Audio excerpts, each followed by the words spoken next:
Saudara-saudara, ketika kita tahu sekarang, di balik semua penderitaan ini, Tuhan tidak pernah tinggalkan ciptaannya. Justru Tuhan menyatakan kehadirannya melalui segala hal yang terjadi di muka bumi ini. Lalu pertanyaan yang ketiga yang mungkin paling membingungkan banyak orang Kristen. Kenapa Tuhan kok membiarkan penderitaan itu? Kalau Tuhan itu hadir, kalau itu terjadi atas kehendak Tuhan, kalau Tuhan itu berdaulat dan berkuasa, mengapa kok dibiarkan terjadi sampai hari ini? Saudara, ketika kita merenungkan hidup ini sudah begitu banyak kesusahan, begitu banyak air mata. Terorisme di mana-mana, bencana alam, peperangan belum selesai. Penyakit AIDS belum ditemukan obatnya. Tuhan berikan satu lagi, virus corona yang sampai sekarang begitu menakutkan. Maka pertanyaannya selalu begitu, saudara. Kenapa kok Tuhan membiarkan penderitaan ini ada di dalam dunia? Kalau Tuhan ambil semua penyakit, kalau Tuhan ambil semua peperangan, Tuhan tiadakan bencana alam di muka bumi, dunia ini kan lebih baik, kita lebih senang menjalani hidup. Kita tidak penuh dengan ketakutan dan kekhawatiran seperti sekarang ini. Saudara, kita ini bukan Tuhan, ya. Kita ini bukan Tuhan, hingga kita tidak bisa mengatur Tuhan mesti begini, mesti begitu. Maka hari ini saya mengajak kita merenungkan beberapa poin di dalam pertanyaan ketiga ini, Bapak Ibu. Mengapa sih Allah kok membiarkan penderitaan itu tetap ada hingga hari ini? Yang pertama, kita harus mengerti Tuhan bisa memakai penderitaan dan kesulitan untuk membentuk kerohanian, untuk membentuk karakter anak-anaknya. Nah, ini yang harus kita ingat pertama kali. Bapak Ibu, Tuhan ketika membentuk kerohanian kita, Tuhan itu selalu memakai satu prinsip yang dimana berlaku sepanjang zaman. Dari Alkitab Perjanjian Lama sampai hari ini tidak pernah berubah. Yaitu apa? Tuhan membentuk kerohanian anak-anaknya melalui kesulitan, melalui penderitaan. Saudara, kita ingat tokoh Ayub di dalam Alkitab, ya. Bagaimana Ayub ini seorang yang hidup di dalam kelimpahan materi luar biasa. Dia hidup mencintai Tuhan. Saudara, Ayub bukan orang yang tidak cinta Tuhan, loh. Ayub dikatakan orang yang cinta Tuhan. Bahkan Tuhan memuji Ayub, mengatakan kepada iblis, tidak ada orang seperti hambaku Ayub di muka bumi. Tapi Tuhan tetap mengizinkan penderitaan datang di dalam hidupnya. Kesulitan datang di dalam hidupnya dengan luar biasa. Mengapa, Bapak Ibu sekalian? Tujuannya untuk apa? Untuk membentuk kerohanian Ayub. Menjadikan Ayub orang yang lebih rohani dari sebelumnya. Maka Ayub mengatakan, dulu aku cuma mendengar tentang engkau. Sekarang aku melihat engkau dengan mata kepalaku sendiri. Setelah Ayub melewati penderitaan. Saudara-saudara, Ayub di dalam ketidakmengertiannya, dia menyimpulkan, kalau Tuhan menguji aku di dalam Ayub 23 ayat 10, kalau Tuhan menguji aku akan muncul seperti emas murni di hadapannya. Ini ada satu hal yang Tuhan kerjakan bagi anak-anaknya, bagi gerejanya. Saudara tahu, Mazmur-Mazmur Daud yang terindah yang dituliskan di dalam Alkitab kita, itu sebagian besar ditulis ketika Daud di dalam bahaya, Bapak Ibu sekalian. Dia di dalam kesulitan, dia di dalam penderitaan yang luar biasa. Disitulah dia momen mengenal Tuhan lebih dalam dari sebelumnya. Inilah cara Tuhan, Bapak Ibu sekalian, bagaimana membentuk kerohanian kita, membentuk karakter kita, melalui bukan kenikmatan, tetapi melalui kesulitan, melalui armata, melalui penderitaan yang Tuhan izinkan. Yusuf juga mengalami hal yang sama, bukan? Dia seorang anak yang dimanja oleh bapaknya luar biasa. Dia tidak mengerti apa itu kesulitan, sampai Tuhan izinkan kesulitan, penderitaan datang di dalam hidupnya. Baru dia menjadi orang yang dewasa di dalam karakter dan rohaninya. Inilah cara Tuhan yang tidak pernah berubah. Maka ketika kita sekarang berada di dalam satu situasi yang sulit ini, Bapak Ibu sekalian, biarlah kita jangan mengeluh kepada Tuhan. Tuhan, kamu di mana? Mengapa semua penderitaan ini Tuhan izinkan? Mengapa sekarang usahaku jadi lesuh? Mengapa pekerjaan sekarang begitu banyak mengalami kesulitan dan sebagainya? Saudara, mungkin inilah cara Tuhan sedang memurnikan iman kita. Inilah cara Tuhan sedang memurnikan gerejanya di tengah zaman ini. Mungkin selama ini gereja terlalu banyak dan terlalu sering mengabaikan Tuhan, menyelesaikan segala sesuatu dengan cepat, dengan uang. Kita jarang berdoa, kita jarang bergumul, kita jarang membaca Alkitab, kita jarang mencari wajah Tuhan. Sekarang banyak orang Kristen, tanya anak Tuhan mulai buka-buka lagi Alkitab, mulai rajin menekuk lututnya berdoa di tengah kesulitan. Dulu banyak orang Kristen datang ke gereja bolong-bolong, dengan sekarang ini mulai rajin ikut streaming, mulai searching di YouTube, mulai mau mendengarkan firman Tuhan.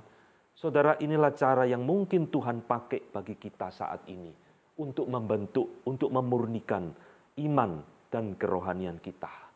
Maka jangan heran Bapak Ibu, Paulus di dalam Roma pasal 5 ayat 3 sampai 4 mengatakan kalimat yang luar biasa. Kesengsaraan itu menimbulkan ketekunan. Ketekunan itu menimbulkan tahan uji, dan tahan uji itu menimbulkan pengharapan. Jadi orang mau berharap kepada Tuhan, tidak langsung berharap Tuhan berikan kesengsaraan, kesulitan, supaya apa? Supaya menimbulkan ketekunan iman, dan ketekunan itu menimbulkan tahan uji, daya banting yang kuat, dan itu baru menimbulkan pengharapan. Nanti di bagian terakhir kita akan bicara pengharapan ini. Nah, inilah hal pertama yang harus kita ingat baik-baik. Mengapa Tuhan membiarkan penderitaan ada di muka bumi? Supaya kita dibentuk oleh Tuhan. Melalui segala kesulitan itu, kita semakin dimatangkan kerohanian kita. Yang kedua, Bapak Ibu sekalian, mengapa Tuhan membiarkan penderitaan itu ada di dalam dunia hingga hari ini? Nah, kita tahu Allah kita Allah yang berdaulat. Tadi saya mengatakan tidak ada sesuatu yang terjadi di luar rencana Tuhan. Tidak ada sesuatu karena Tuhan lalai penderitaan atau bencana terjadi. Maka di balik semua penderitaan dan kesulitan yang dihadapi oleh manusia, Tuhan punya rencana mendatangkan satu kebaikan yang lebih besar daripada penderitaan itu sendiri. Ini adalah kedua yang harus kita ingat baik-baik. Kalau Tuhan mengizinkan segala sesuatu terjadi, meskipun nampaknya buruk, saudara harus yakin Tuhan punya rencana yang lebih besar mendatangkan kebaikan daripada penderitaan itu sendiri. Ini nampaknya hal yang sulit kita pahami ya. Masa sih Tuhan mendatangkan kebaikan lebih besar dari penderitaan? Bukankah penderitaan itu sudah begitu dahsyat? Kebaikan apa yang Tuhan mau tunjukkan kepada kita dengan adanya begitu macam kesulitan termasuk virus corona pada saat ini? Saudara, mari kita menaruh iman kita kembali kepada firman Tuhan. Jikalau kita percaya Alkitab firman Allah bagi kita, maka kita harus percaya apa yang dikatakan. Saudara, lihat bagaimana Tuhan itu memakai Yusuf. Bukan hanya Tuhan itu menggembleng kerohanian Yusuf melalui penderitaan dan kesulitan, Bapak Ibu. Tetapi melalui penderitaan dan kesulitan itu, Allah memakai Yusuf untuk memelihara bangsa Israel dari kelaparan. Yusuf tidak mengerti untuk apa dia harus mengalami semua kesulitan di dalam hidupnya.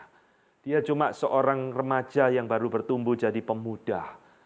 Dia terlalu banyak dimanja, sekarang mengalami kesulitan 14 tahun, difitnah di penjara.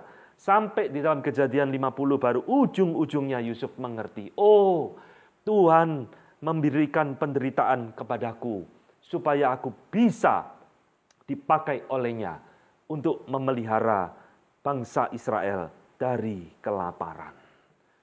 Saudara, apa yang Tuhan sedang kerjakan di balik semua peristiwa yang terjadi ini, kita tidak tahu.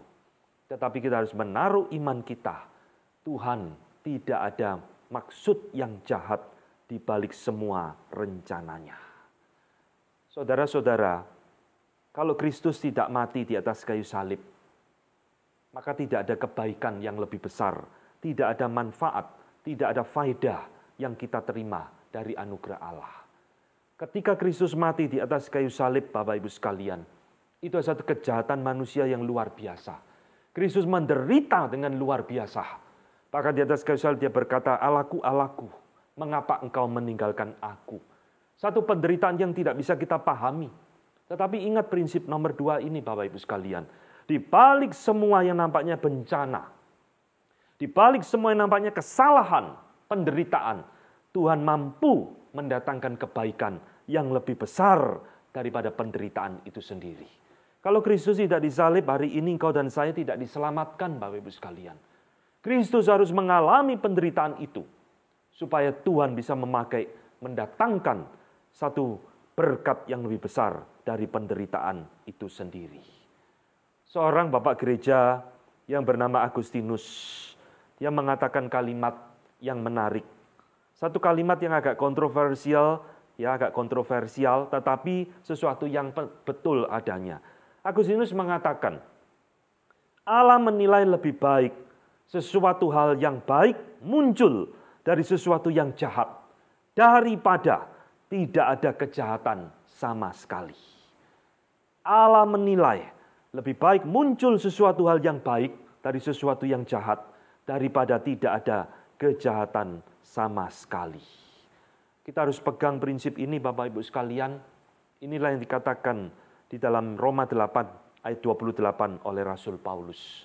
Allah turut bekerja di dalam segala hal untuk mendatangkan kebaikan bagi orang-orang yang mengasihi Dia.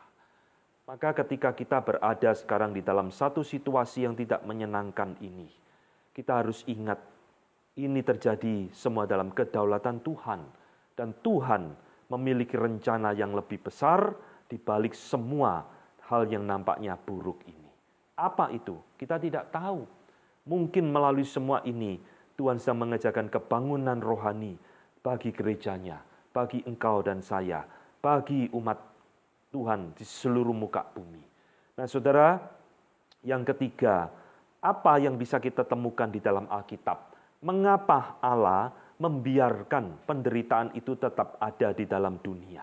Saudara-saudara, Tuhan membiarkan penderitaan ada di dalam dunia ini untuk menimbulkan satu pengharapan yang lebih baik di dalam hidup kita. Artinya apa, saudara? Artinya penderitaan itu mengingatkan bahwa dunia ini memang bukan kediaman kita, Bapak Ibu sekalian. Dunia ini bukan final destination atau tempat terakhir kita. Kita ini cuma transit di dalam dunia ini. Maka penderitaan ini menjadi satu pengingat. Rumahmu bukan di sini loh. Ini tempat atau sesuatu tempat tinggal yang tidak nyaman untuk kamu tinggali. Penuh air mata, penuh penderitaan, penuh kesulitan. Tuhan Yesus di dalam Lukas 15 memberikan satu perumpamaan tentang anak yang hilang. Anak bungsu yang kurang ajar meminta warisan dari orang tuanya. Warisan itu dihabiskan, lalu dia jatuh miskin. Dia hidup bersama dengan babi. Tidur sama babi, makan sama babi, bermain dia sama babi. Maka di tengah-tengah penderitaan itu, Bapak Ibu sekalian, dia ingat, ngapain saya kok di sini? Ini babi bukan saudara saya loh.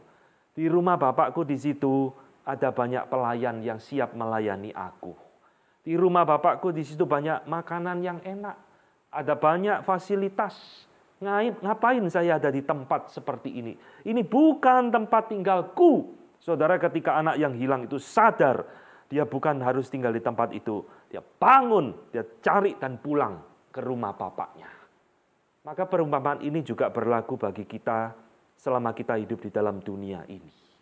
Penderitaan Tuhan sengaja tidak ambil dari kehidupan manusia di dalam dunia, supaya mengingatkan bagi anak-anak Tuhan, ini bukan tempat kita yang terakhir.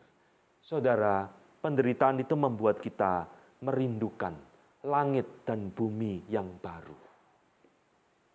Di dalam Wahyu 21, penghujung dari Alkitab kita, di sana Yohanes berkata bahwa nanti akan turun Yerusalem baru, langit dan bumi yang baru, di mana di situ tidak ada lagi air mata, tidak ada lagi penderitaan.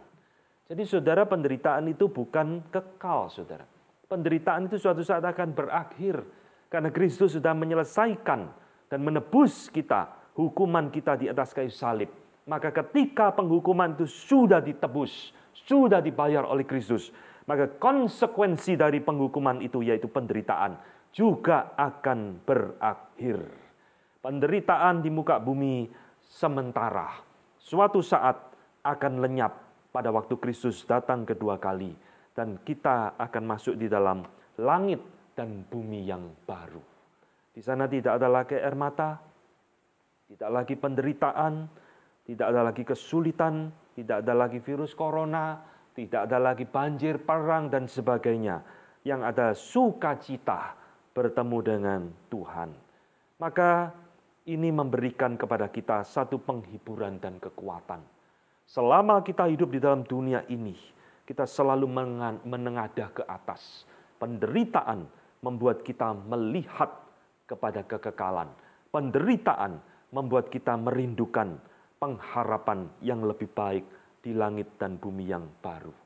Bapak Ibu yang dikasihi oleh Tuhan, ini adalah 3 pertanyaan yang sering ditanyakan oleh manusia di dalam zaman ini, termasuk mungkin di antara kita. Dari mana asal penderitaan itu muncul? Di mana Tuhan ketika penderitaan itu datang? Dan mengapa Tuhan kok membiarkan penderitaan di muka bumi ini? Nah, kita sudah melihat secara singkat dari kacamata kebenaran firman Tuhan, dan biarlah di dalam renungan ini saudara, kita kembali diteguhkan. Tuhan tidak pernah salah dengan apa yang diperbuatnya. Saya ingin menutup renungan kita pada pagi hari ini dengan Yesaya 41 ayat ke-10, di mana Tuhan berkata, "Janganlah takut sebab aku menyertai engkau. Janganlah bimbang sebab aku ini Allahmu. Aku akan meneguhkan, bahkan aku akan menolong engkau. Aku akan memegang engkau dengan tangan kananku yang membawa kemenangan." Saudara-saudara sekalian, kiranya firman Tuhan pada pagi hari ini boleh kembali memberikan kepada kita satu semangat untuk menjalani kehidupan kita. Di tengah-tengah segala kesulitan dan penderitaan, ingat Tuhan selalu hadir di tengah-tengah umat-Nya. Mari kita tunduk kepala, kita masuk di dalam doa. Bapa di dalam surga, kami bersyukur untuk firman yang boleh kami renungkan pada pagi hari ini. Hari ini kami tahu Tuhan, tidak ada sesuatu yang terjadi di muka bumi ini secara kebetulan, termasuk apa yang sedang menimpa di tengah-tengah dunia saat ini. Tuhan, kami merasa tidak nyaman dengan semua yang terjadi. Kami merasa hidup di dalam kekhawatiran. Kami merasa hidup di dalam ketakutan. Tetapi Tuhan, firman-Mu hari ini mengingatkan kepada kami, di balik semua hal yang Tuhan izinkan terjadi, Tuhan tidak pernah lalai. Tuhan tidak pernah salah. Tuhan tidak pernah meninggalkan ciptaannya. Semuanya terjadi atas maksud dan rencana Tuhan yang lebih besar daripada yang dapat kami pikirkan. Oleh sebab itu Tuhan, kami mau menyerahkan rasa khawatir kami, ketakutan kami, hari depan kami ke dalam tangan-Mu sendiri. Kami mau belajar menaruh hidup kami ke dalam tangan kuasa Tuhan yang menopang kami. Biarlah firman Tuhan pada pagi hari ini boleh menguatkan akan kerohanian kami. Biarlah kami terus belajar untuk menengadah, melihat, berharap kepada Engkau di dalam segala situasi hidup kami. Terima kasih Bapa, dengar doa kami. Di dalam nama Tuhan kami Yesus Kristus, Tuhan dan Juru Selamat kami yang hidup, kami berdoa. Amin.